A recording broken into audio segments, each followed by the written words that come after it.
Naman kaya ang pampaswerte tips natin sa atin ni Master Hans Kuwa this Wednesday morning? Alamin na po natin yan dito lang sa Ansabi. Rise and shine, mga ka-rescue! Ito na muli ang gabay, patnubay, paalala at prediksyon August 30, 2023.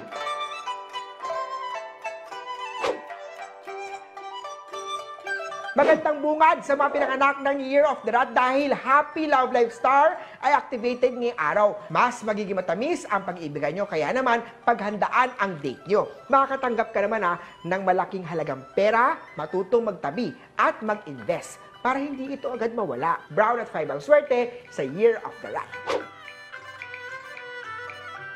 Year of the Ox naman tayo matutong lambingin at suyuin siya. Be consistent at pakita sa kanya ang pagmamahal. Pagdating naman sa work at business, activated ang Money Star. Magiging kayod, kalabaw ka. Huwag titigil hanggang hindi mo natutupad ang goals. Kaya mo yan. Red at 7 ang swerte sa Ox. Conflict din naman tayo sa mga Year of the Tiger. Ghost month pa rin ha, kaya naman iwasan magpautang kahit sila pa ay beshi. Activated din ang unhealthy star, kaya naman mag-ingat sa maalat at mamamantikang pagkain. Sa love life aspect naman tayo, huwag mong sabayan ang init ng ulo ni partner. Yellow at 9 ang swerte sa Year of the Tiger. Mapalad at maswerte naman ang mga Year of the Rabbit dahil magiging maganda at maayos at smooth ang mga transaksyon na matagal nilang inaasam sa negosyo. At dahilan yan ng bagong pagkakakitaan at magbibigay sa iyo ng malaking halagang pera. Pitch at 10 ang swerte sa Year of the Rabbit. Salubungin naman natin ng masaya at mapayapang isipan ang mga pinanganak ng Year of the Dragon sapagkat ito ang magdadala ng good energy at magbibigay sa iyo ng marami pang biyaya at grasya. Makakatulong pagsusuot ng Black Onyx para tuloy-tuloy ang good energy. Sa kalusugan naman, kung may nararamdaman, ngayon na po magpunta agad kay Doc. Pink at 2 ang swerte sa chart. If opportunities don't happen, create them. Yan naman ang payo ko sa mga pinanganak ng Year of the Snake. Sa araw na to, dapat ibuhos at ibigay ang lahat ng best effort sa lahat ng gagawin. Sa love life aspect naman pumasyal kasama si partner, pasayahin siya sa araw ng inyong pagkikita at cherish every moment with her. Silver at 1 ang swerte sa chart.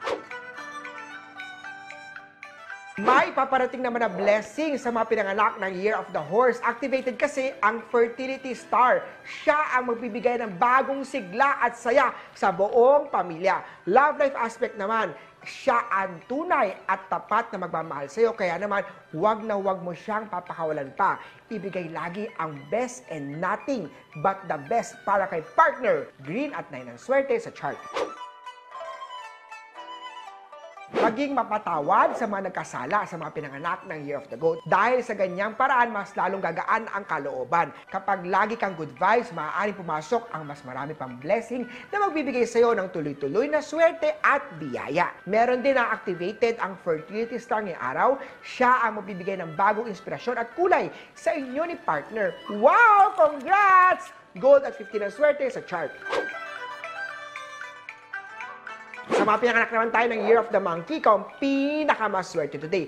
Magiging mapagbigay at maunawin sa mga taong nakapaligid sa iyo. Share your blessing, ika nga nila, because some people only need one thing to happen at buo na ang araw nila. Sa love life aspect naman tayo, may makikilala ka na magiging panatag ang kalooban mo.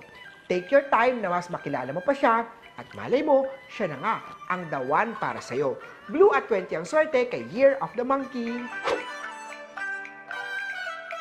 Huwag masyadong magtanim ng sama ng loob para sa mga pinanganak ng Year of the Rooster. Alamin muna at ilagay ang posisyon mo sa iba nang malaman at maunawaan kung bakit nila ito nagawa. Sabi nga nila, the world is full of nice people. If you can find one, be one. Malak Star naman activated dahil ikaw ay habang natututong magpatawad at magmahal, mas lalo naman lalago at uunlad ang buhay mo. Purple 11 ang swerte sa chart. Eto naman tayo sa Year of the Dog. Hurtful words to activated. Dahan-dahan lang sa pagbibitiw ng salita. Sa love life aspect naman tayo, paglutuan ng masarap na pagkain sa sweetheart. Mas lalong magpapatibok yan ng kanyang puso. Naks! Dagdag pogi points ka na naman. Orange at 3 ang swerte sa Year of the Doggy. Last but definitely not the least, sa mga pinanganak ng Year of the Piggy, may magbabalik. May tao magpapakita sa iyo ng pagkatapos ng ilang taon ng paghiwalay nyo. Bigyan naman siya ng chance sapagkat both of you already outgrow the past version of you. Ngayon naman, ang magandang timing para makilala nyo ang bagong kayo. White at 6 ang swerte kay Year of the Piggy. Muli po, ito po yung mga gabay, patnubay, paalala at prediction lamang mula kay Master Hans Kua. Dahil nasa inyong mga kamay nakasalalay ang inyong tagumpay. Kaya naman always be positive at i-claim ang mga swerte, mga Carlos TV!